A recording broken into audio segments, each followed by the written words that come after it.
밤에 함께 보실 하나님의 말씀은 로마서 14장 7절에서 9절 말씀입니다. 로마서 14장 7절에서 9절 말씀입니다.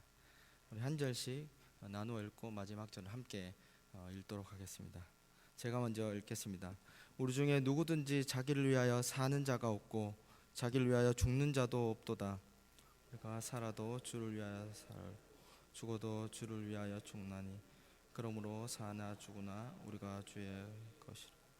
이를 위하여 그리스도께서 죽었다가 다시 살아나셨으니 곧 죽은 자와 산 자의 죽은 자가 되려 하심이라.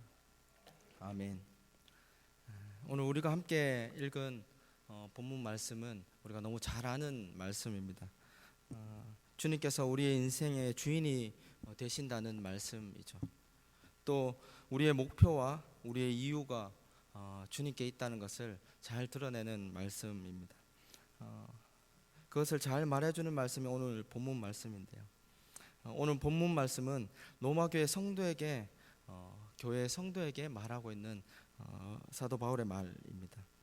특별히 함께 읽은 말씀은 14장 1절에서 15장 13절의 내용에 형제를 비판하지 말라는 큰 흐름 안에 포함되어 있는 내용입니다. 그래서 읽지는 않았지만 본문 앞뒤를 살펴보면은 형제를 비판하지 말라는 내용들이 담겨 있습니다. 먼저 본문 말씀 앞절을 살펴보면 당시 로마 교회에 어떤 갈등이 있었는지 잘 드러내고 있습니다. 당시 로마 교회는 큰 문제 중 하나가 이 아디아포라라는 것이었습니다. 이 아디아포라라는 것은 별로 중요하지 않은 이라는 뜻을 가집니다. 그래서 하나님께서 명령하시지도 그렇다고 금하시지도 않은 것을 말합니다. 혹은 진리가 아닌 것을 중요하게 여기는 것을 말하는 것이죠. 또 진리가 아닌 것을 아닌 비진리로 인해서 서로가 서로를 비판하고 업신여기는 것을 말하는 것입니다. 당시 로마 교회 안에 유대인 신자와 또 이방인 신자들이 함께 있었습니다. 사도 바울은 이들이 어떤 갈등이 있었는지 1절에서 6절에 들어서 이렇게 두 가지 예를 들어 말하고 있습니다. 그것이 첫 번째로는 먹는 것에 관한 문제가 있었습니다. 그리고 두 번째로는 절기에 대한 문제가 이들 가운데 있었습니다. 먼저 먹는 것에 대한 문제는 우리가 잘 알고 있듯이 이 로마라는 이 나라는 많은 신들이 있었습니다. 그리스 로마 신화를 봐도 엄청나게 많은 신들이 나오죠. 그래서 당시 시장에서는 신들에게 제사를 지냈던 그런 고기들이 판매되었습니다. 그래서 시장에서 파는 고기를 먹지 않는 신자와 또 먹는 신자들 간의 갈등이 있었습니다. 이를 2절에서 말하고 있는데요. 믿음으로 모든 것을 먹는 사람과 연약하여 채소만 먹는 사람이 있었다고 2절에서 얘기하고 있습니다. 그래서 이 로마 교회 안에는 이 먹는 것에 대한 갈등이 첫 번째로 있었습니다. 믿음으로 고기를 먹는다는 것은 어떤 말일까요? 이것은 로마의 많은 신들이 아무것도 아니라는 것을 반증하는 것입니다. 그것이 허상이라는 것을 얘기하고 있는 것이죠. 신은 유일하신 참 하나님뿐이시며 로마의 신들은 아무것도 아니다라는 그 믿음에서 이 고기를 먹는 것이었습니다. 따라서 고기에는 이 아무 의미도 부여하지 않은 것이죠. 반면에 이 믿음이 약하여서 채식을 하는 이 사람들은 어떻게 우상에 바쳐진 이 음식을 우리가 먹을 수 있는가? 구약에서 바벨론의 포로로 끌려간 다니엘과 세 친구들을 알고 있지 않습니까? 고기를 먹지 않고 채소만 먹었던 것을 이들이 알고 있었습니다. 그래서 이들은 우상에게 드려진 음식을 먹지 않으므로 자신의 신앙을 표현한 것이었습니다. 문제는 이 고기를 먹는 것과 먹지 않는 것이 문제가 아니라 고기를 먹고 먹지 않는 행위로 서로를 업신여기고 서로를 비판하는 것에 있었다는 것입니다. 먹는 자는 먹지 않는 자를 업신여기고 또 먹지 않는 사람은 먹는 사람을 비판하는 일이 이 로마 교회 안에 있었다는 것입니다. 바울은 이러한 업신여김과 비판을 하지 말라고 권면하는 것이 바로 오늘 본문의 내용 안에 있는 것입니다. 두 번째로는 5절 이하에 보면은 날에 대한 문제가 나오게 됩니다. 특별히 유대인들은 여러 절기들을 중요하게 생각하며 또 그날에 특별히 거룩한 날로 여겼습니다. 그래서 먹는 것과 마찬가지로 날과 절기를 중히 여기는 사람과 모든 날이 하나님께서 주신 날임을 기억하고 모든 날이 중요한 날로 생각하는 이런 사람들과의 갈등이 있었던 것입니다. 이에 대한 답으로 바울은 5절에서 이렇게 말하고 있습니다. 어떻게 말하고 있냐면은 각각 자기의 마음으로 정할지니라. 이 말은 네가 하고 싶은 대로 다 해라. 또 네 마음대로 살아도 된다. 이런 말이 아니고 이렇게 해도 좋고 저렇게 해도 무관하다라는 말씀입니다. 먼저는 이 말씀이 진리의 문제가 아니라는 것을 얘기하고 있는 것입니다. 또한 구원의 문제나 하나님의 말씀에 불순종하는 그런 문제 또한 아니라는 것을 말하고 있는 것입니다. 만약에 그런 문제였다면은 어떤 하지 말라 하라라는 명확한 말씀을 우리에게 주셨겠죠. 여러분들 다툼의 어떤 본질적인 이 원인이 무엇이라고 생각되십니까? 대부분의 어떤 다툼이나 문제는 진리의 문제 때문에 일어나는 것이 아닙니다. 그러면 어떤 것이 갈등의 원인이 될까요? 중요하지 않은 것, 이렇게 해도 좋고 저렇게 해도 좋은 것들, 그런 것들로 인해서 분쟁과 다툼과 갈등이 많이 일어나는 것을 우리가 보게 됩니다. 예를 들어서 이 남녀가 연애를 할 때를 생각해 보면은 남녀간이 연애를 할 때 어떻게 싸움이 일어납니까? 연애를 하신 지 오래 되셔가지고 저도 이제 결혼한 지가 몇 년이 됐는데 잘 기억이 안 나더라고요. 예를 들면은 전화를 늦게 받아서 이렇게 싸움이 일어나기도 합니다. 혹은 약속 시간에 잘 지키지 않아서 싸움이 일어납니다. 또 요즘에 이제 스마트폰이 이렇게 활발하게 또 사용되고 있어서 카톡을 제때제때 이렇게 받지 않아서 혹은 답장을 하지 않아서 그렇게 싸움이 일어납니다. 이러한 것들은 사실은 별로 중요하지 않은 것들입니다. 조금 어떻게 생각하면 조금 늦을 수도 있고 조금 잘못할 수도 있는 것입니다. 그러면 남녀 관계에서 가장 중요한 것은 무엇일까요? 바로 서로가 사랑하는 것입니다. 부부 관계에서도 마찬가지죠. 부부 관계에서 어떻게 싸움이 일어나는가요? 저는 싸움을 많이 안 해서 잘 모르겠는데 양말을 양말통에 넣지 않아서 혹은 이렇게 밥을 먹고 안 치워서 또 혹은 그냥 기분이 나빠서 그리고 아이들 문제 또 돈 문제 여러 가지 그런 어떤 문제들로 인해서 부부가 싸움을 하게 되는 것이죠. 부부 관계에서 가장 중요한 것은 무엇일까요? 부부 관계를 계속해서 이어나가는 것은 무엇일까요? 누가 이렇게 말씀드리니까 의리 혹은 정 이렇게 얘기하시는데 위와 마찬가지로 서로가 사랑하는 것입니다. 그러나 물론 이제 본질적인 문제 때문에 싸우거나 이혼하는 경우도 많죠. 서로가 사랑하지 않아서 이혼하거나 싸우는 경우도 많습니다. 그러나 대부분의 문제는 그냥 사소한 것들로 인해서 싸움이 일어나는 것이죠. 로마교회에서도 이 본질적인 문제 때문에 갈등과 싸움이 일어났던 것이 아니라 비본질적인 것, 이렇게 해도 좋고 저렇게 해도 좋은 것들로 인해서 성도 간의 갈등이 있었다는 것입니다. 바울은 이 같은 중요하지 않은 것으로 인해서 서로 비판하고 싸우는 것을 금하라고 얘기하고 있습니다. 그러면 중요한 것은 무엇입니까? 다만 중요한 것은 주를 위하는 것이라고 말하고 있습니다.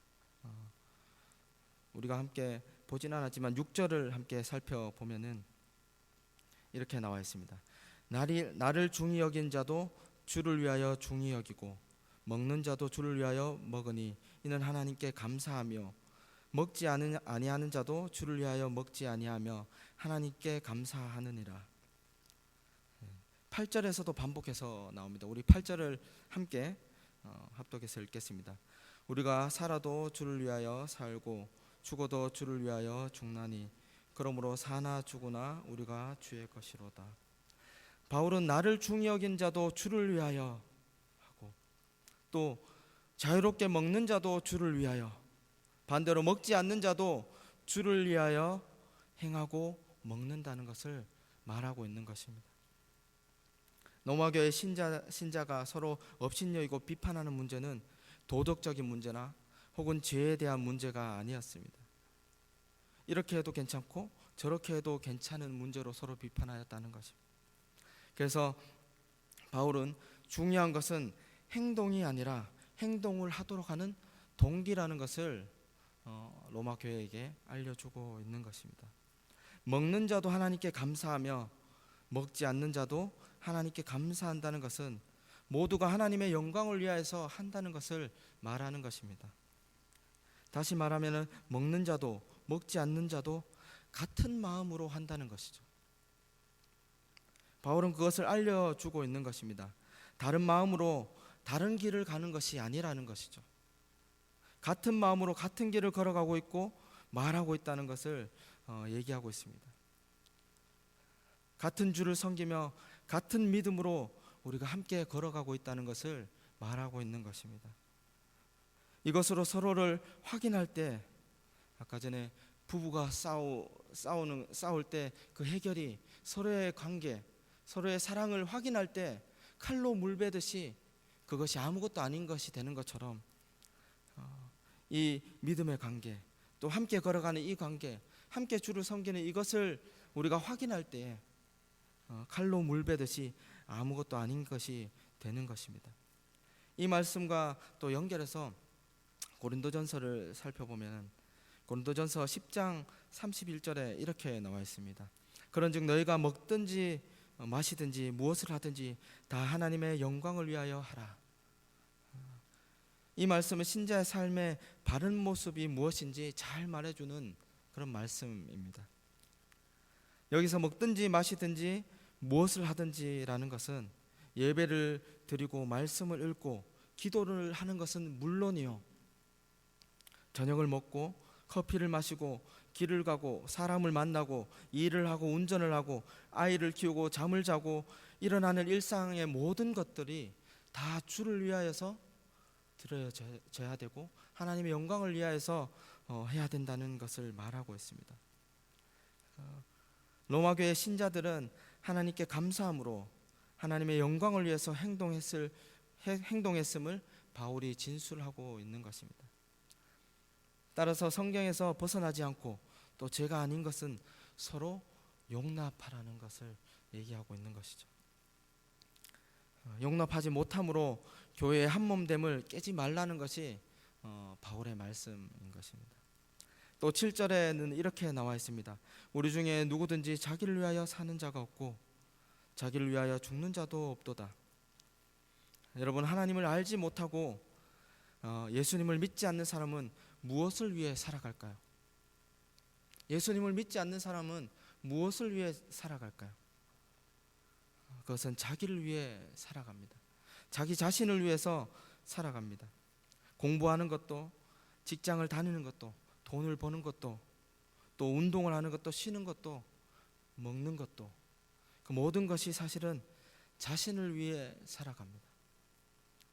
심지어 신을 섬기는 것조차도 자신의 필요를 위해서, 자신의 탐욕을 채우기 위해서 섬기는 것입니다.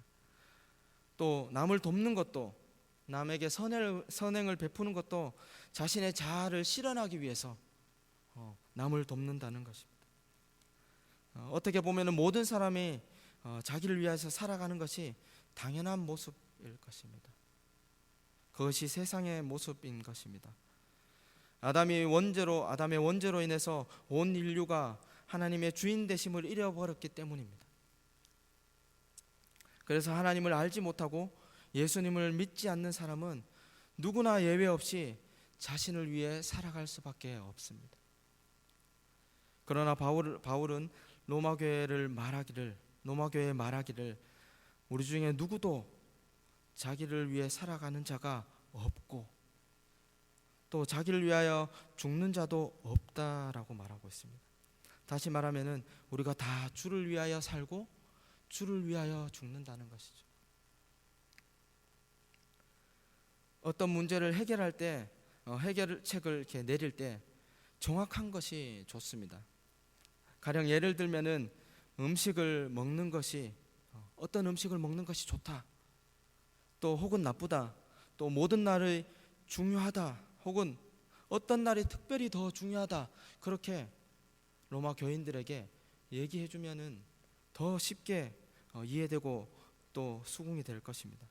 그리고 그 문제들이 해결이 될 것 같아 보입니다. 문제를 즉각적으로 해결할 수 있는 방법이 바로 이것일 것입니다. 그러나 바울은 그렇게 하지 않았습니다. 더 중요한 가치를, 더 중요한 것을 그들에게 보임으로 인해서, 그들이 알므로 인해서 더 중요하지 않은 것들로 인해서 서로 비판하지 않고 서로 업신여기지 않게 한 것입니다. 마치 이런 것과 같습니다. 우리의 인생이 가장 중요한 문제가 무엇입니까? 가장 중요한 문제를 꼽자면은 구원의 문제일 것입니다. 그리스도를 믿고 구원을 받아 이제 확실히 믿는 그 믿음이 생길 때 우리의 인생 문제들은 더 이상 문제가 아니게 됩니다. 우리의 믿음이 흔들릴 만한 그런 문제가 아니게 되는 것입니다. 8절 후반절에 이렇게 말하고 있습니다. 그러므로 사나 죽으나 나는 주의 것이로다. 이렇게 얘기하고 있습니까? 그러나 사나 죽으나 너는 주의 것이로다. 이렇게 얘기하고 있습니까? 그러나 사나 죽으나 우리가 주의 것이로다 라는 것을 말하고 있습니다. 이것은 우리의 구원의 문제를 해결해 주는 것입니다. 우리가 주님께 붙들려 있다는 그 확신이 있을 때 사실 다른 어떤 문제들, 우리의 인생의 문제들은 아무것도 아니게 되는 것입니다. 또한 이것은 두 가지 큰 위로를 우리에게 줍니다. 첫 번째로는 그러므로 사나 죽으나 우리가 주의 것이로다라는 것은 우리 나뿐만이 아니고 그리스도를 구주로 믿는 모든 형제자매가 주님의 것이라는 것을 알게 합니다. 나만 구원받은 것이 아니라 나와 함께 예배드리고 나와 함께 신앙생활하는 이 형제자매도 주님의 것이라는 것을 확신하게 됩니다. 세상에 주님의 것이기를 거부하고 부정할 때 내 옆에서 함께 예배드리는 그리스도의 한 몸 된 지체가 있다는 것이 우리에게 얼마나 큰 위로가 되는지 모르겠습니다. 제가 지금은 이제 할 수 없는데 예전에는 사역을 하기 전에 한 자전거 여행을 한 13일 정도 한 적이 있습니다. 제가 집이 이제 경산인데요. 경산에서부터 출발해서 밀양, 김해, 통영, 거제, 그리고 목포, 광주, 전주를 통해서 이렇게 대구까지 자전거를 이렇게 혼자서 여행한 적이 있습니다. 그 키로를 보니까 한 800km 정도 되더라고요. 그래서 혼자 여행을 하면서 사색하고 또 생각하는 좋은 시간들을 가졌던 적이 있습니다. 그러나 이 혼자 여행하는 이 여행을 평생 한다고 생각하면은 저는 이제 한 달, 1년도 못 가서 포기할 것 같습니다. 이 혼자 여행하는 것이 좋은 점도 있지만 너무나 외롭습니다. 누군가 얘기할 사람도 없고 함께 공유할 사람도 없기 때문입니다. 그래서 좋은 것을 봐도 함께 나눌 사람이 없고 힘들 때 함께 그것을 짐을 지어줄 사람이 없는 것이 이 단점인 것이죠. 지치고 힘들 때 서로의 위로가 되어줄 사람이 없다는 것입니다. 마찬가지로 우리의 인생이 바로 이와 같다는 것이, 나그네 길이요 순례자의 길이지 않습니까? 그런데 이 길을 혼자 걸어가는 것이 아니라 함께 하나님께서 걸어가게 하셨다는 것이, 우리가 이 힘든 나그네 길을 함께 걸어가는 이 형제들 또 자매들, 그것이 바로 우리의 가족이고 우리의 친구인 것입니다. 그래서 서로가 서로를 판단하고 비판하는 것이 아니라 서로가 서로에게 힘이 되어주고 위로가 되어주는 그런 저와 여러분들이 되기를 소망합니다. 이 두 번째로 이 큰 위로는 바로 살아서나 죽어서나 우리가 주님의 것이라는 것입니다. 우리가 주를 위하여 살아야 하는 이유가 바로 여기에 있습니다. 우리는 언제 어디서나 주의 것입니다. 우리는 언제 어디서나 주님의 것입니다. 또한 교회에서나 가정에서나 직장에서도 우리는 주의 것입니다. 건강할 때나 혹은 몸이 아플 때나 그럴 때도 주님의 것입니다. 살아있을 때나 죽어있을 때도 우리는 주님의 것입니다. 우리의 몸과 영혼과 우리의 죽음이 그 모든 것이 주님의 것이라는 것을 사도 바울이 오늘 말하고 있는 것입니다. 그 근거가 어디에 있습니까? 9절에서 말하고 있습니다. 이를 위하여서 그리스도께서 죽었다가 다시 살아나셨으니 곧 죽은 자와 산 자의 주가 되려 하심이라. 그리스도께서 우리의 주가 되시기 위해서 죽으셨고 또 살아나셨습니다. 그 열매로 우리가 죽은 자와 산 자의 주가 되신 그리스도의 것이 되는 것입니다. 아담 아래 있는 모든 인생이 나의 것이고 또 나를 위하여 산다고 살아간다고 생각해 보십시오. 어떻게 되겠습니까? 100이면 100, 1000이면 1000, 만이면 만, 악한 길로 걸어갈 수밖에 없습니다. 그것은 누구도 예외 없이 사망의 길로 갈 수밖에 없습니다.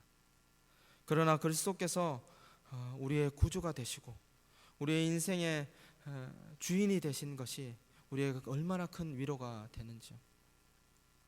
내가 사망의 길로 가지 않고 생명의 길로 갈 수 있는 것은 나의 나됨 때문이 아니고 그리스도께서 나의 주가 되시기 때문이라는 것입니다. 사탄이 우리를 완전히 넘어뜨릴 수 없는 이유가 바로 여기에 있는 것입니다. 주님께서 우리를 붙들고 계시고 우리가 주님의 것이기 때문입니다. 하이델베르크 요리문답 1문에 보면은 이렇게 나와 있습니다. 1문에 질문을 이렇게 합니다. 사나 죽으나 그대의 유일한 위로가 무엇입니까? 답이 이렇게 됩니다. 사나 죽으나 나의 몸도 영혼도 나의 것이 아니요 나의 신실하신 구주 예수 그리스도의 것입니다. 우리의 참된 위로가 바로 여기에 있는 것입니다. 또 이렇게 나와 있습니다. 그는 그의 보혈로 나의 모든 죄값을 다 치르셨고 나를 마귀의 모든 권세에서 구원해 내셨으며 하늘에 계신 나의 아버지의 뜻이 아니고서는 머리털 하나도 떨어질 수 없도록 과연 모든 것이 협력하여 나의 구원을 이루도록 그렇게 나를 보존시켜 주십니다 라고 고백하고 있습니다. 또 이렇게 나와 있습니다. 그러므로 그는 그의 성령으로 말미암아 나로 하여금 영생을 확신하게 하시며 이제부터는 그를 위하여 살기를 진정으로 바라도록 만드시고 또 그렇게 살 준비를 갖추도록 만드십니다. 이렇게 답하고 있습니다. 바로 이 고백이 우리의 고백이 아니겠습니까? 우리가 자기 자신을 위하여 살지 않고 주를 위하여 살 수 있는 것은 우리가 주의 것이기 때문입니다. 갈라디아서 2장 20절에 이렇게 말하고 있습니다. 내가 그리스도와 함께 십자가에 못 박혔나니 그런즉 이제는 내가 사는 것이 아니요 오직 내 안에 그리스도께서 사시는 것이라. 이제 내가 육체 가운데 사는 것은 나를 사랑하사 나를 위하여 자기 자신을 버리신 하나님의 아들을 믿는 믿음 안에서 사는 것이라. 이 고백을 인하여서 우리의 믿음이 더욱 확고해지고 더욱 든든해지며 함께 이 길을 걸어가는 형제를 사랑하며 용납하는 강변교회 모든 성도님들이 되기를 간절히 소망합니다. 오직 그리스도를 위해서 살아가는 저와 여러분들이 되기를 간절히 소망합니다. 함께 기도하겠습니다. 그런즉 너희가 마시든지 먹든지 마시든지 다 하나님의 영광을 위하여서 하라. 하나님 아버지, 우리가 사나 죽으나 하나님의 영광을 위해 살아가는 강변교회 온 성도들 되게 하여 주시옵소서. 또한 우리가 우리의 모든 삶이 하나님의 것임을 고백하며 우리의 삶 가운데서 하나님을 드러내는, 예수 그리스도를 드러내는 온 성도들이 될 수 있게 하나님 은혜를 다하여 주시옵소서. 모든 순간순간마다 나의 삶을 살아가는 것이 아니라 그리스도께서 우리에게 맡기신 그 삶을 살아가는 모든 성도들이 되게 하여 주시옵소서. 우리가 그리스도의 것이라는 이 말씀이 우리로 하여금 참 위로가 되며 참 은혜가 되고 참 자유를 누리는 우리 성도가 되게 하여 주시옵소서. 또한 이 진리의 믿음으로 한 몸 된 형제를 서로 비판하지 않고 서로 판단하지 않고 서로 사랑 안에서 참된 교회를 세워가는 우리 강변교회 되게 하여 주시옵소서. 예수님의 이름으로 기도합니다. 아멘.